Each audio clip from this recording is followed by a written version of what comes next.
Every club. Every day. The Global Sports Podcast Network.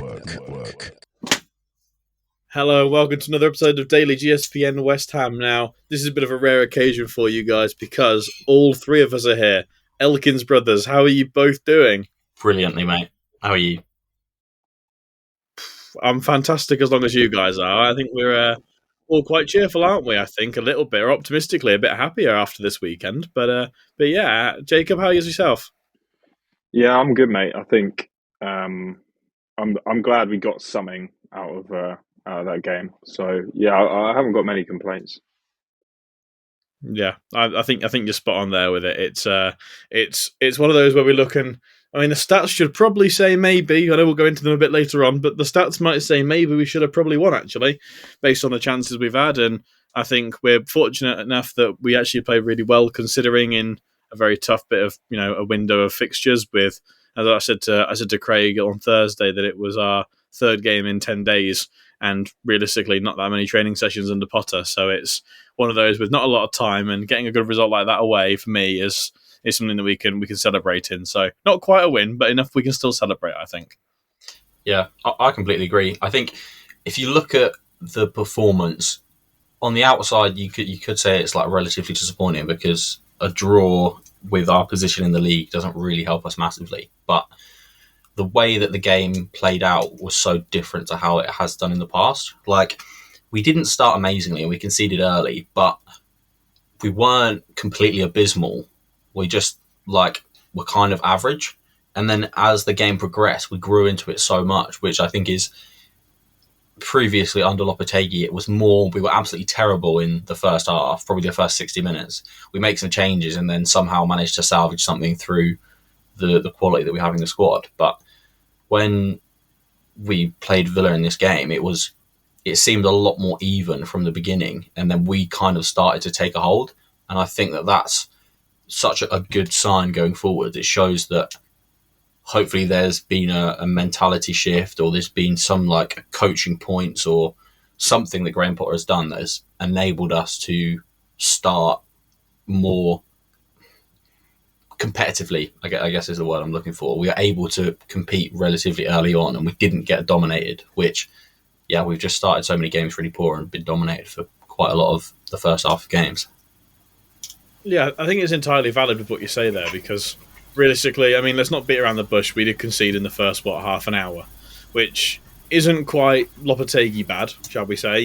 We've been more scared within the first 10, 15 minutes, 20 minutes of a match where we get scared something's coming, and this one wasn't quite as bad as that, because it felt a bit more of a neutral game. It felt like a bit of chess, to be honest, because it felt very neutral between which team was going to score first, I think, for a huge part of it. But I agree, they were probably the slightly better team for the majority of maybe the first half for a little bit, but maybe it's more like a 55 to 45 split, not as if it's like 70-30 who's better. But yeah, I think you're right that it's good to be a bit more.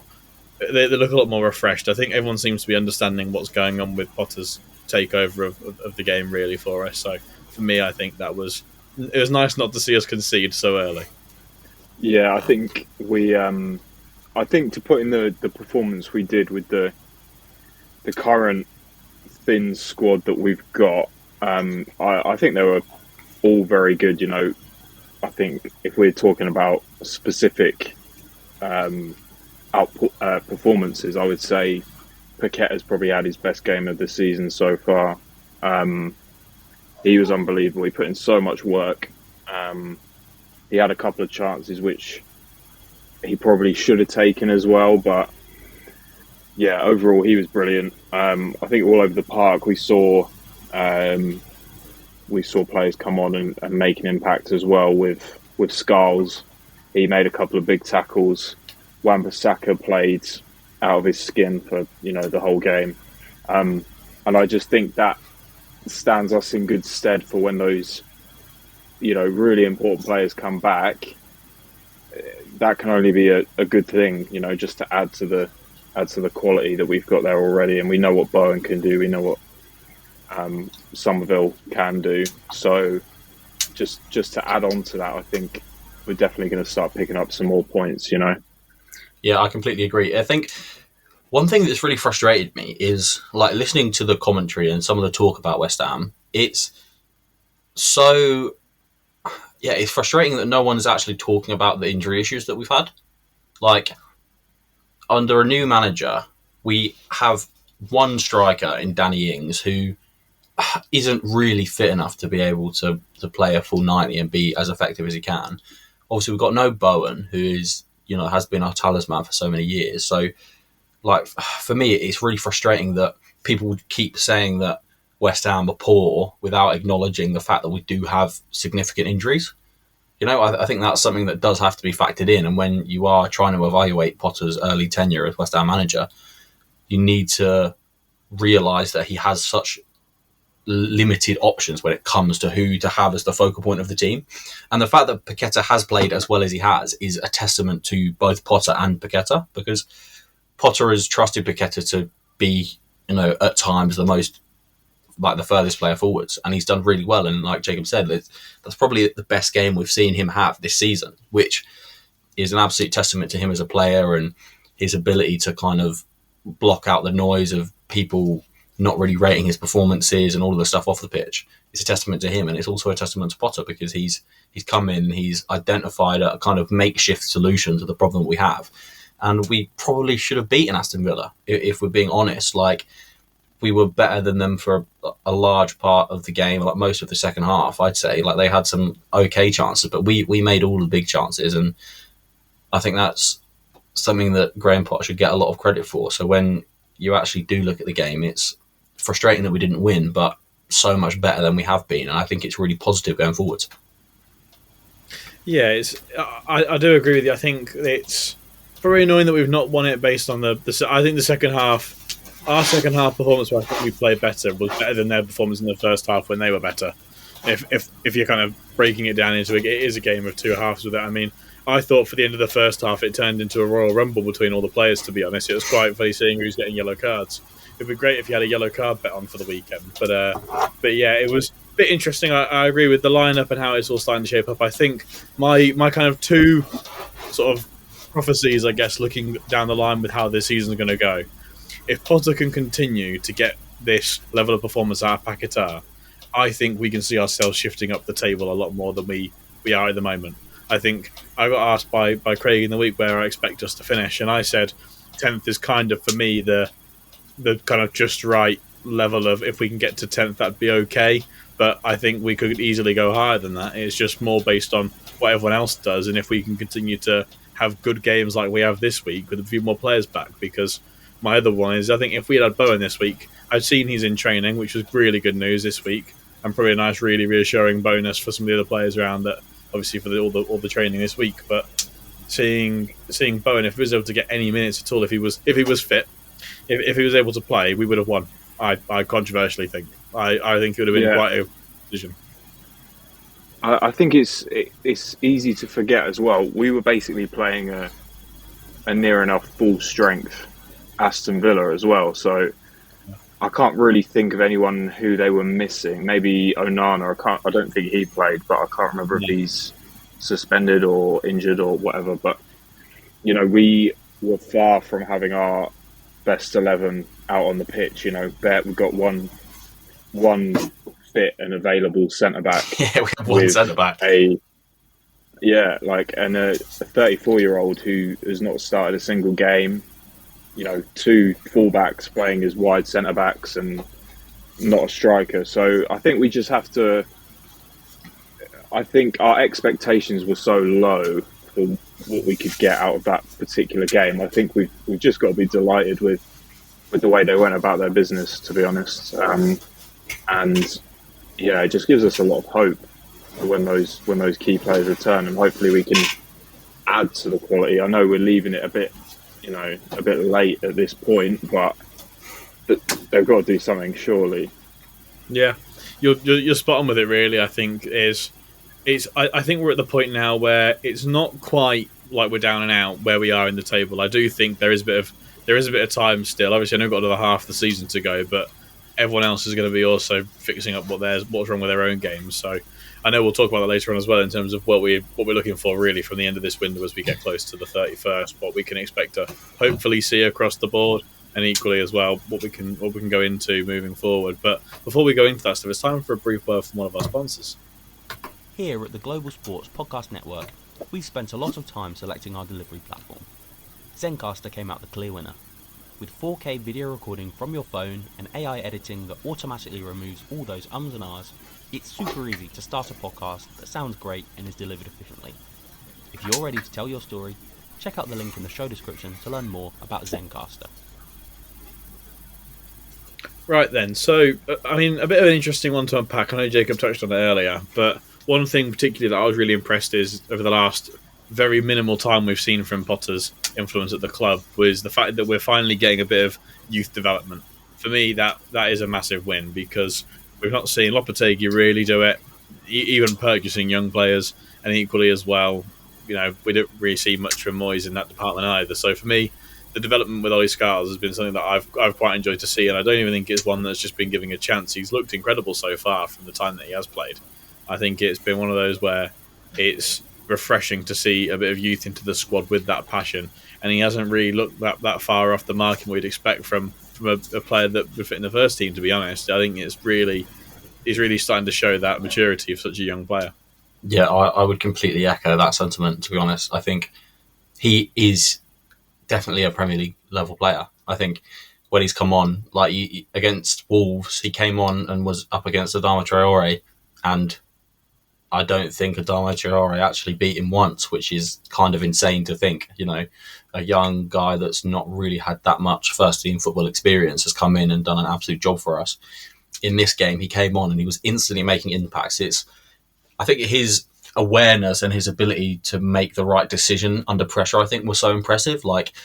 He was dropping when he needed to drop, and then sometimes he was shooting out and making what might be classed as kind of a risky challenge, putting himself kind of on the brink of what you really want your defenders to do, especially when you're under the cosh by a team that have the quality that Aston Villa have. He was going and he was making those kind of trying to be on the front foot when it comes to defending, which I was really impressed with. And I want to see him start a game, to be honest. I think maybe not necessarily against Chelsea, who is our next game, but when we play Leicester in a couple of weeks, I'd love to see him start because he definitely deserves it. And the ability to rotate and keep these youth players getting minutes, I think is going to be so important, especially when it does get further into the season and injuries continue.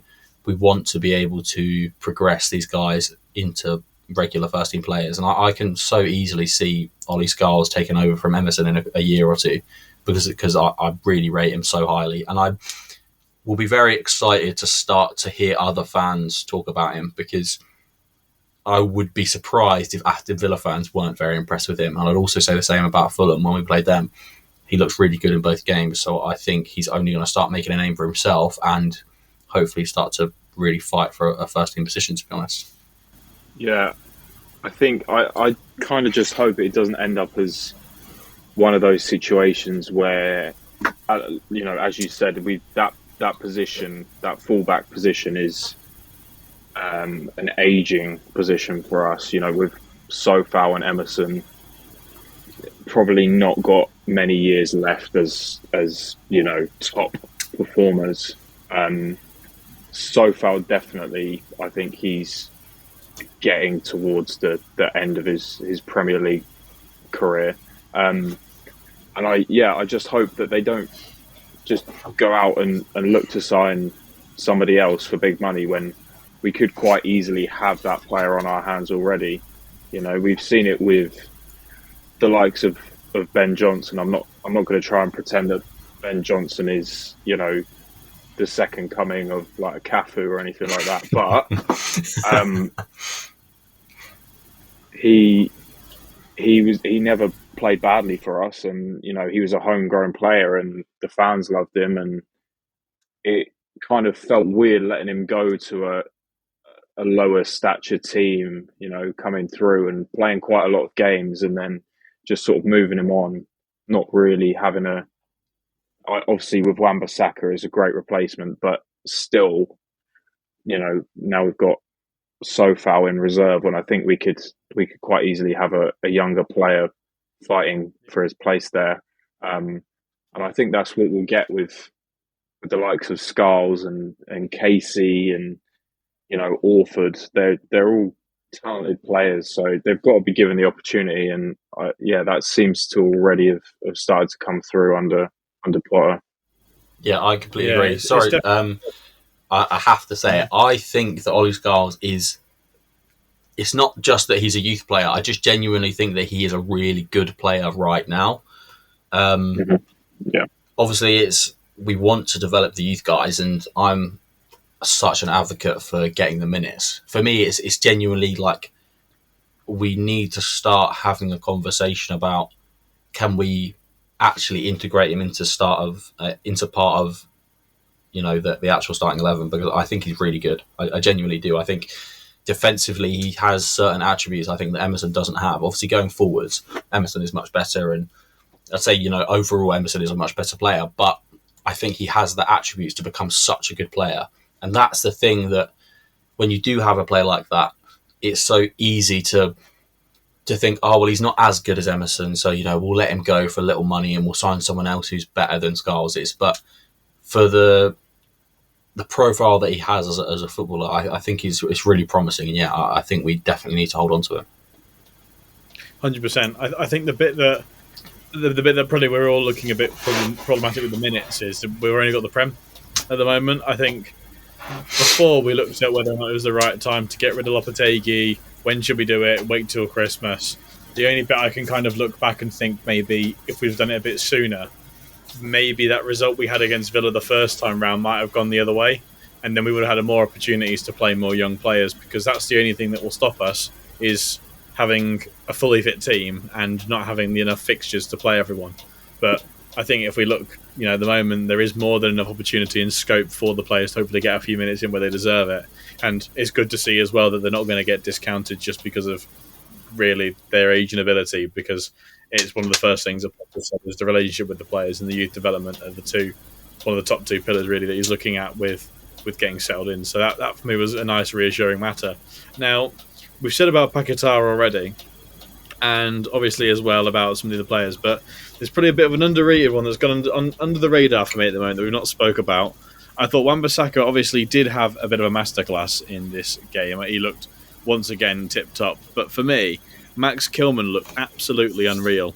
I don't think it's been talked about enough so far since the match, and I think it's probably one of those where he really showed once again why we've paid the money for him, because I think that was one question everyone had about him at the start of the season, paying all that money for a centre-back that's, why is he coming to West Ham? He's a bit of a sideways move, or what was all this stuff? I think he's answering a lot of the questions everyone's having about him at the moment, and it's really satisfying to watch. Yeah, I think he's one of the shining lights of Lopetegui's era. It wasn't the best, but the fact that we were able to sign Max Kilman, I think, is one of the things that's kept us where we are in the table and stopped us from kind of dipping down into potentially sniffing at some sort of relegation battle, which is something that none of us ever wanted. Yeah, like you say, in this game, he's so reliable. I think that's something that is so reassuring, how assured he looks on the ball and how calm he is, and his ability to take the ball under pressure, and his distribution's really good. Physically, obviously, he's a really big guy, but technically he's also really good, making last-ditch challenges and blocks and winning everything in the air. He's an absolute monster, and I'm so glad that we did sign him. And I really struggle to think where we'd be without him. It wouldn't be good at all. Yeah, he. I think it's just quite easy for him to go under the radar, particularly with the amount of goals that have been going in, past us. I think obviously it's hard to big up the defence that we've got, but he has shown his class throughout, and it must have been very frustrating for him, because he's at the moment, it probably does feel like a little bit of a sideways step, because we are not at the level we should be at currently. So yeah, credit to him for basically stepping up straight away and bringing the quality that he's got. And I think, that is one of the few things we have to thank Lopetegui for, having worked under him at Wolves, and we may never have got him had we not have had Lopetegui at that time, so it might not have been a player that Potter would have ever thought about. So I'm pleased, and hopefully we can build a good defence around him, with, I don't know what the situation with Todibo will be. I've heard a lot of speculation about him potentially leaving, and that's something that we also need to focus on. But I think paramount at the moment is the striker position, really. Yeah, I think the best thing, really, I know we're going to talk about some of the links coming up shortly, but I definitely think it's worth evaluating. I think maybe midfielders are one of the other things I think I've seen rumoured at the moment, but as I say, we're going to talk about that later on shortly as well. But before we do, it's time for another word from one of our sponsors.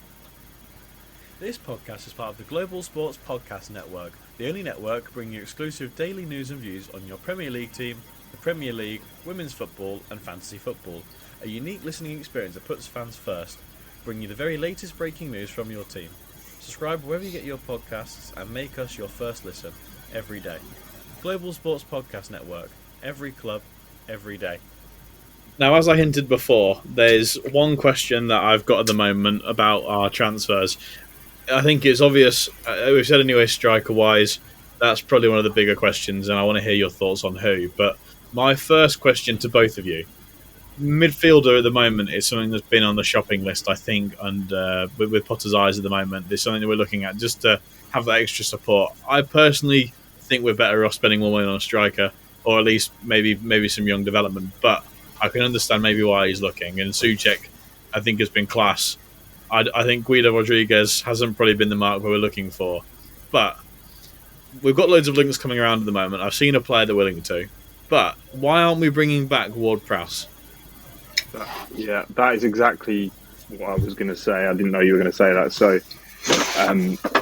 it doesn't really make sense to me to go out and try and find somebody in that position. I don't think that's a position that is really of concern at the moment anyway. I'm not the manager, so I don't know. He probably feels differently, but we've got a player of that caliber out on loan, barely getting on the pitch at all, and having no impact and just sort of wasting away over there. Like there's very little purpose of him being there. Might as well just bring him back. We've seen his levels with us, and everyone loves him. I don't think it makes sense to go out and splash loads of money on someone else when we've got that player just sort of sitting there doing nothing.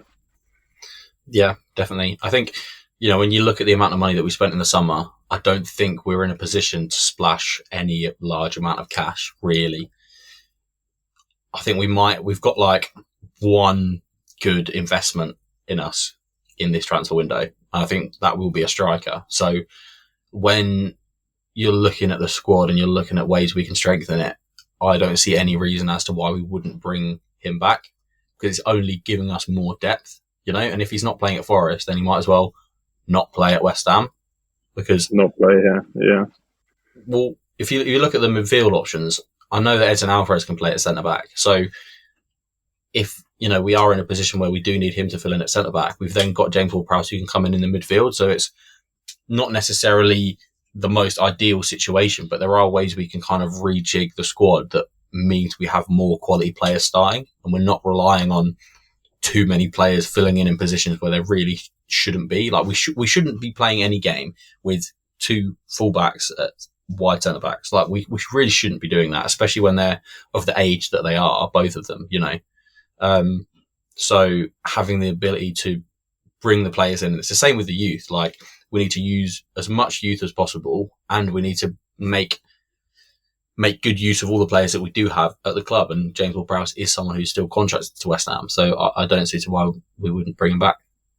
Yeah, it's one I can't quite put my finger on, because it's something as well. I know we had to see the full style of Potter's play, but equally at the moment, we have that free kick option really with him. We've been yet to really see that promise with him when he did play for us, and I don't think it's something that's not there. I think it's just getting that kind of situation out of him where we can find those opportunities to come from him. And I think this game pretty well was a couple of, it wasn't exactly one of those games where it was nice and sensible. There was a million different scraps going on the pitch from the halfway point, the match onwards. It was one where I was a bit surprised by how much was going on. And when you can get those lucky yellow cards or lucky fouls in those places, that's where his time comes to shine normally. And equally, as you say, not only going backwards, but if you could pull everyone back, really. We're playing Souček quite high at the moment. I actually think he's been quite good there. But equally, if we can't be doing that every game, it gives an option to play more defensive by bringing Souček back, and we can have someone else there if we're keeping Paquetá forward while we still get injuries. Having someone else there that can provide some support for him in the midfield that can pass a ball, which at the moment I think is we stringing passes along and keeping it all up as what's been helping us in this match, because we had more possession than Villa. And to me, that was one thing we were struggling with for a huge chunk of last season and the season before, was the Moyes countering ball and actually keeping some of the ball for once. So for me, it's something that I'm surprised isn't being spoke about a little bit more, but it's something we should definitely be seeing why that's not an option, because if Forest aren't playing him, then we should be as well. But I mean, links-wise at the moment, have you guys... There's been tons and tons of players, as every season with us. There's a million different links that we seem to always get. But which do you think are probably the most promising to happen when we're getting so close right now? Do you reckon it's going to be a silly season panic at the end of the window? We're just going to see a deadline day panic transfer? I don't know. It is tough. I know we've been linked with John Duran again, and it seems like the price is going up basically every day. It feels like it's getting reported that we put a bid in and that gets rejected. So, at what point do we just say it's not worth it? Because we can't just continually let them raise the price until they decide that they want it, and then it will mean that we're desperate.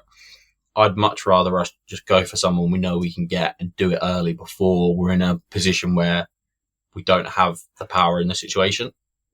I think the John Duran signing would be great. It's just, if it's going to be upwards of like 65 million, it's a risk. It's a big risk, because he is really good and he's really promising, but there's no guarantees. And how many times have we had players that look unbelievable before they come to West Ham, and then they just aren't any good? Like we've seen it so many times. So I think we need to be really careful with how we spend our money. And like Fulkrug is still at the club, and Jared Bowen will come back. So I don't think that it's really. Obviously it's a problem issue, but I think it's more just getting people in that can play rather than having to spend massive money on someone, to be honest, especially when we've already got Fulkrug at the club, because he will return to fitness. Like, he's not out for the season. That's why I've always liked the Evan Ferguson deal, to be honest. I think that's the one for me that makes the most sense. Someone who's not playing for his team, who has obvious quality, who's scored in the Premier League, but isn't going to come with the sort of ridiculous price tag that John Duran's going to have. And I think we could probably get him on loan with an option to buy, which would be ideal. If we can get a decent option to buy of, maybe 40 million, that to me seems like a relatively fair price for someone who's not playing, who has showed quality, but hasn't done it for a huge amount of time, and will be able to have the last 6 months of the season to be able to work out whether he's any good. And if he does well, then we can sign him. And if not, then we don't have to. But the John Duran is very much putting all of our eggs in one basket. And if it doesn't work, then it just looks really bad on us to spend all that money again after we spent so much money in the summer just for someone else not to play well and for us to not do well. So, yeah, I think I'd probably go with Evan Ferguson. I don't know what you guys think. Yeah,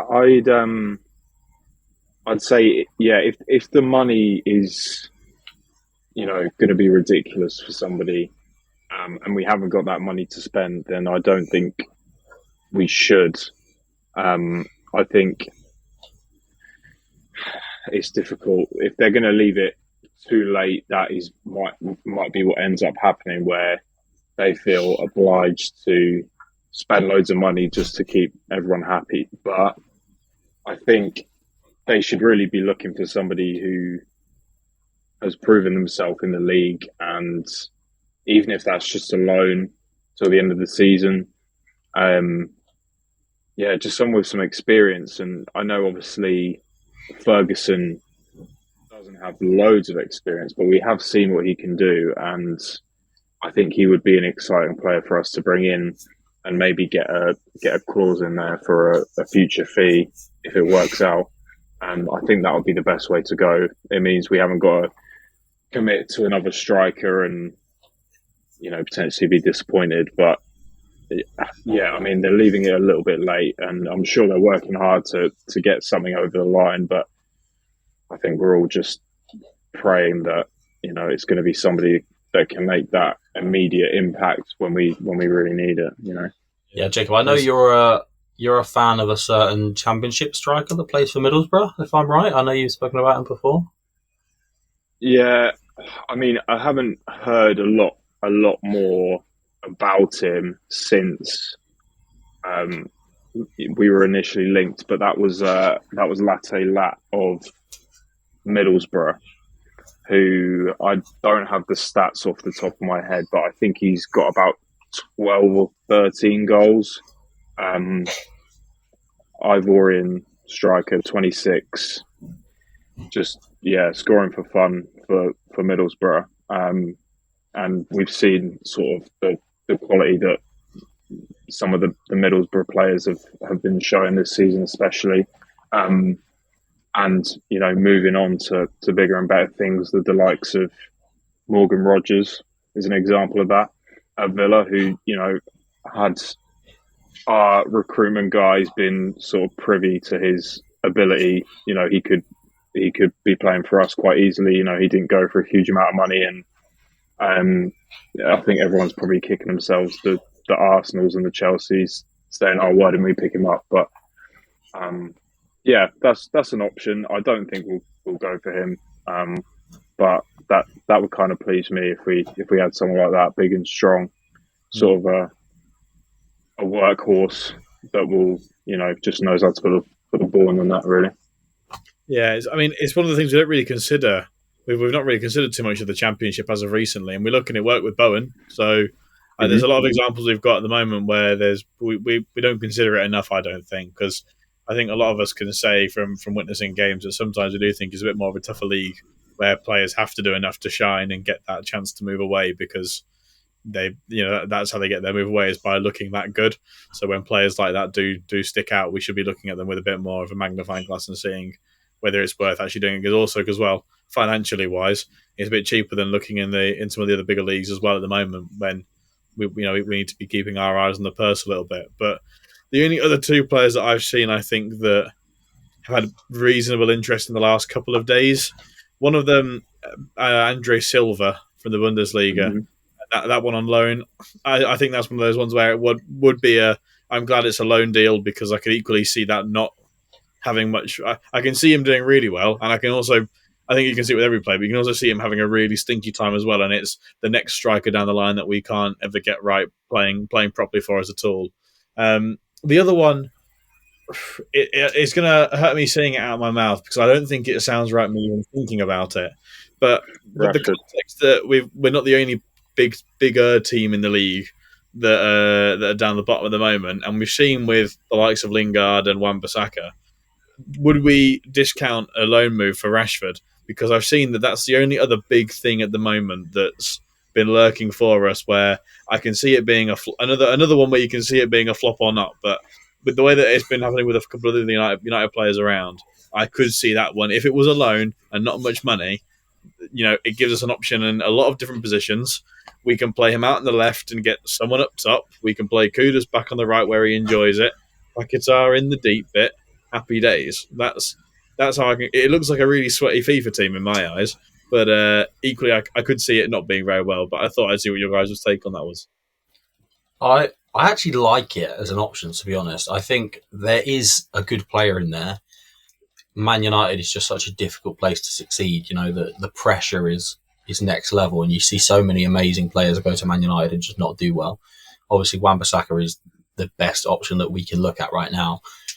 He was not getting any sort of consistent minutes at Man United, but we've signed him and he's been unbelievable. He's been really good. I think, he's been one of the best players for us this season, and the price, what was it, 15 million?